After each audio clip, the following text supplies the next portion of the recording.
Flock of starlings represent the souls of the once gallant soldiers who fought bravely over this piece of decimated land far from home. Land that was foreign to them, but they gallantly fought over it, never to return home. Again, looking across from beyond the cemetery, across the farmland, there's the railway. Now that goes underneath the track, they would have, most definitely, the soldiers would have gone under there on their travels, and you can see now the earth there with the dips in it. That's a circular area there where there's obviously a shell exploded. Just over a mile west of the village of Zillebeek, the railway line runs on an embankment overlooking a small farmstead known to the British Army as Transport Farm. It's a place screened by slightly rising ground to the east, and burials on the site of the cemetery began in April 1915. 258 known graves were destroyed by artillery, and they were specially commemorated. They were continued until the armistice, especially in 1916 and 17, when advanced dressing stations were placed in the dugouts and the farm. They were made in small groups without any definite arrangement, and in the summer of 17 a considerable number were obliterated by shell fire before they could be marked. The names Railway Dugouts and Transport Farm were used indifferently, and both are included in the present name.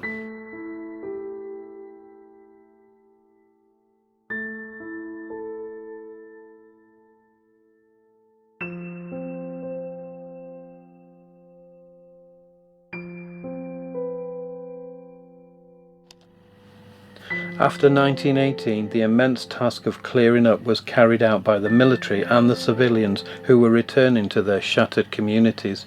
The landscape in the fighting lines had been smashed to pieces.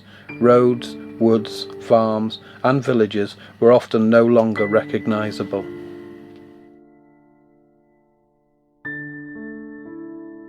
Singular there, and then there's one on its own there, and one there.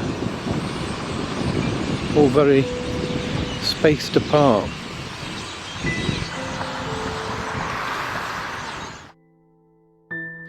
Polly, this is your bit, and you, Fredo. Polly, no. You ready for some stretchings, Gogs? A little woodland track up there, isn't there? Are you ready, Polly? Are you ready for the fun to commence? There she goes.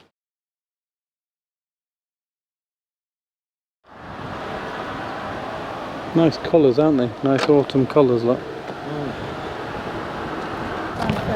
We saw a huge water rat in there.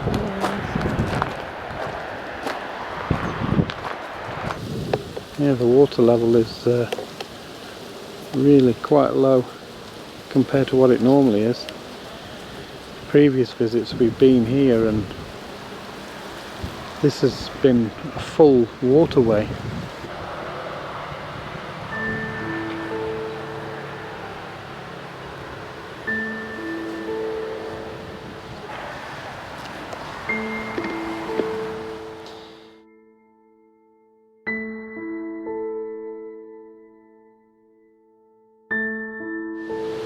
Always like to do a poem for Richard or Dickie when we arrive, and this one is written by somebody called Robert Tate, who has the same surname as my granddad, and Robert has been visiting the cemeteries as well, and we've kind of been following him. But the other ironic thing as well is Robert is ex-artillery as well. But anyway, so we'd like to use his words for Dickie today. And this is called Poppies in Sunset. Poppies in sunset stand tall and proud, one for every soldier's buried on the battleground. Brave men are in heaven starting a new life, birds sing their song to say good night. A poppy is for every brave soldier who fell, sadly they don't have their story to tell. Many who fell stand in line at heaven's gate, To believe in God is never too late. Many don't know why they're in heaven above. They never said goodbye to the ones they love. Loved ones grieved for ones they've lost. Now we count the millions of lives it cost. The poppy is for men who died for me and you. Let's remember the thousands who stood in a queue. Thousands of men had nowhere to hide. I wear my poppy every day with pride. Millions of poppies grow for a friend or foe. A poppy is worn for soldiers we'll never know. The poppy stands proud in the early morning light and helps the men who fell sleep at night.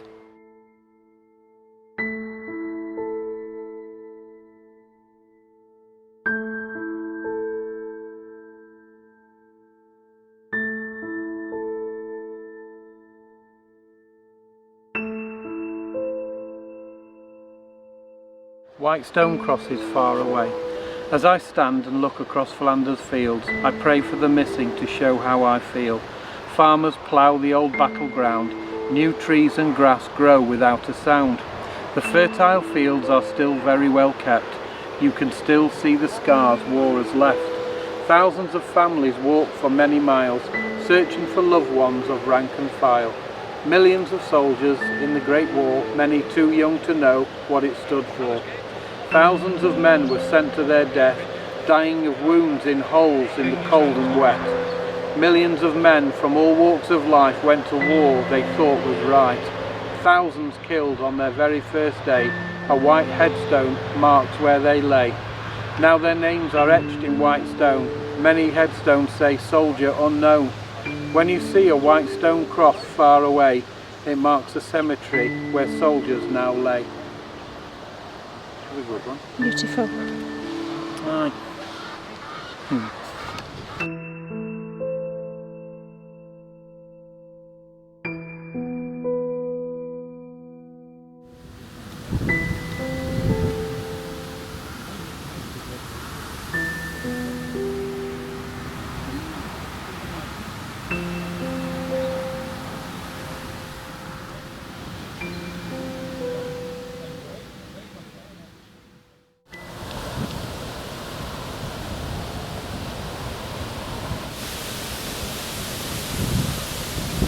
Bedford Cemetery is one of the biggest cemeteries. It could actually be the biggest cemetery in Ypres itself. I'm not 100% sure on that, but it is large.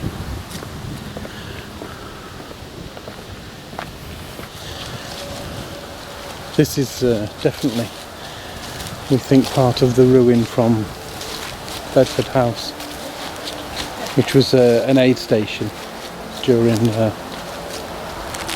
World War I. This is the first time we've seen this, actually, first time we've noticed it, but most definitely part of the construction. Now look at the cornice in here, the beautiful stonework and everything that would have been part of the house there.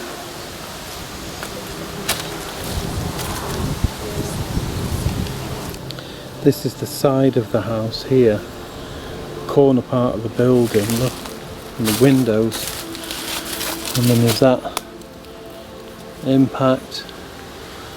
Could this have been, you know, the violence of war? Same as here and there.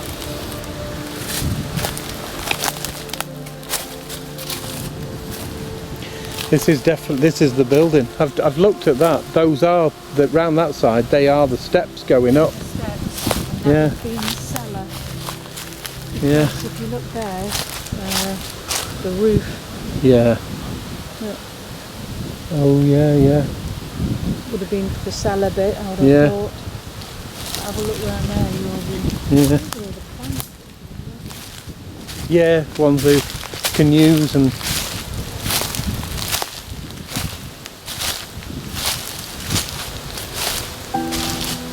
Yeah, this is the old brickwork.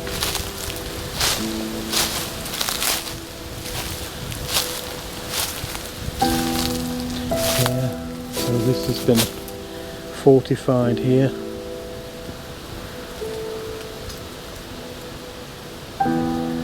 And that disappears under there. That's fascinating. Really is. Yeah. That, and they've used that as a... There it is, yeah. Yeah, it's a bunker. Yeah, you can just see inside, look. Yeah. The bunker. Yeah, it's definitely a bunker, yeah. The shape of it there, look. Was there cellar cum shelter? It's part of the chateau. There, look. I mean, that, you can see the stone there, the way it's shaped. Yes. And as you move in, look, you can see the archway, look. Oh, so it's from the cellar of the chateau? It could be, but it looks...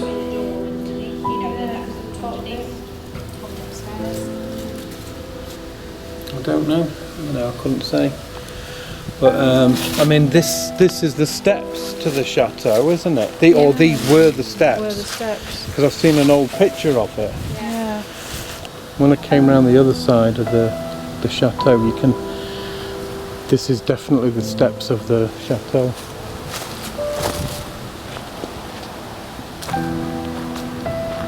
So this was the entrance to the building. So around that side must have been the cellar, and this were the steps in. And there is an old piece. It was part of the house, the stonework. Yeah. So that's part of the wall there. So this must have been where the chateau was. If those were the steps going up, Yeah. Yes. like that. And it's got bombed. Yeah, it was an aid station for 43rd Field Ambulance, Right. and they treated So this is where Tracy's great-grandfather. So if we look at this ground around here, This would have all been he was laid down here somewhere in this grass, you know, in this area, which would have just been mud then. Yeah. But he was laid down here somewhere because they didn't take him inside the building, No. because it said that someone died of their wounds and they left them outside, and that was the day, you know, obviously of the shelling. Yes. So, This would have been the field bit where they Yeah. moved them. and the moat was here then. Yes. Yeah. So, I think that's Yeah. an old mortar. well, yeah, it's definitely something, or a foundation for another building. Possibly. Yeah. Interesting, isn't it?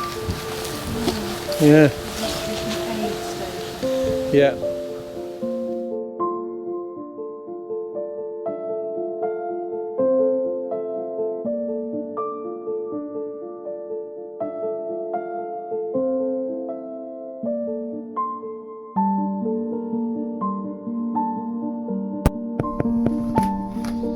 It's always worth signing the register when you visit the gravestones.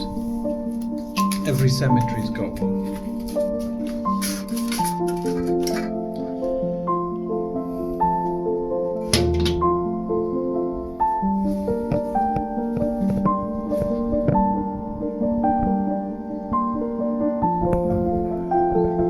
This small cemetery is right next to a farm. And the people were fantastic, really friendly, no problems with us parking.